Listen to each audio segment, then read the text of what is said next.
Hallo! Wij zijn Cabaret Duo Flamus en wij staan binnenkort bij jullie met onze nieuwe voorstelling Het Goede Voorbeeld. Waar gaat de voorstelling over? Nou, wij zijn allebei net moeder geworden van 2 hele kleine baby's. Maar wat ons opviel, is dat zij ons steeds meer beginnen te volgen met hun ogen.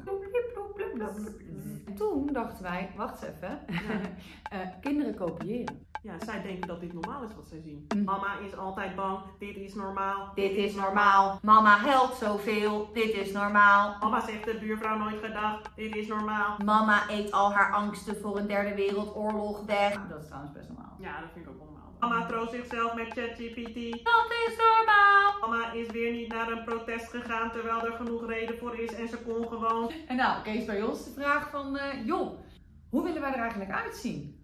Door deze nieuwe ogen. Want het is nu geen fraai beeld.